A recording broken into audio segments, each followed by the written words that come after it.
name's Chris Naylor. I am the design technology teacher at Sands Middle School, and we're here today at the Botanical Gardens doing a workshop for the Department of Cultural Affairs about float making.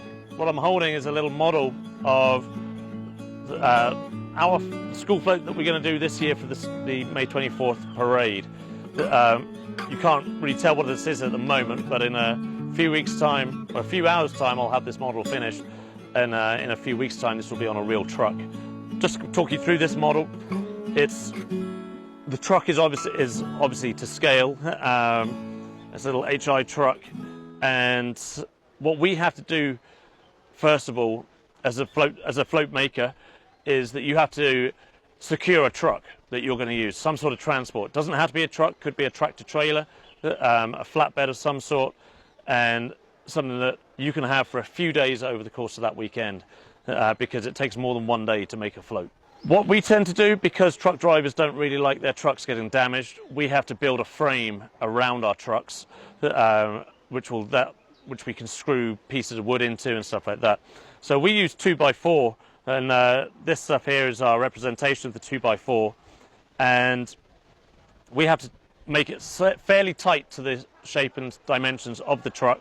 So you want to brace this so that that doesn't move, okay? And that's quite a key part of making your float, is that the frame that you build around your truck has got to be secure and no movement.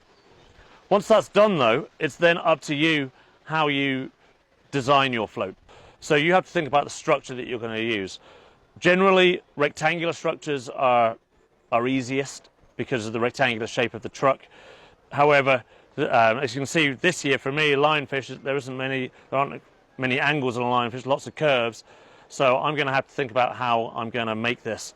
And I'm currently thinking that what you see in green wire here probably be PVC pipe for me this year. This clearly isn't a representation of the finished shape of the lionfish. It's going to have its fins and all the dorsal fins and stuff like that you're going to have on a fish.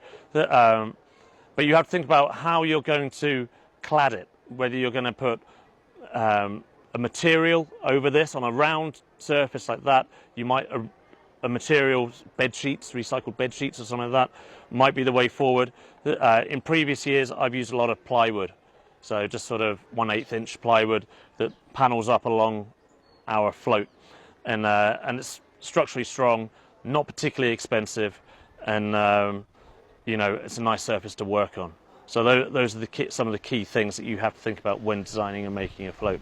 So I've got in front of me a board, May 24, and we're going to try and decorate this, and you can see I've already started a little bit with some orange rice. What's useful, so this board here might be a side panel onto the side of your truck or something like this, and it might be 3 times the size of this, and all it is plywood, thin 1/8 inch plywood, 1/4 inch plywood is fine. I tend to draw the design and then paint it, okay? And the reason for that is that in transit, when you're moving your float down to the parade start line, or even during the parade, parts of the decoration will fall off, okay? It's a fact, it's going to happen. And you don't want some of your rice to fall off and it to be a brown surface, rice floating off a brown surface, so you still want that visual impact as it goes by on the float. Yes, there may be some holes in your rice, okay, but you're still going to see an orange surface. Rice is a good material to use because you can colour it very easily, and I'm going to show you a little demonstration right now as to how you go about doing that.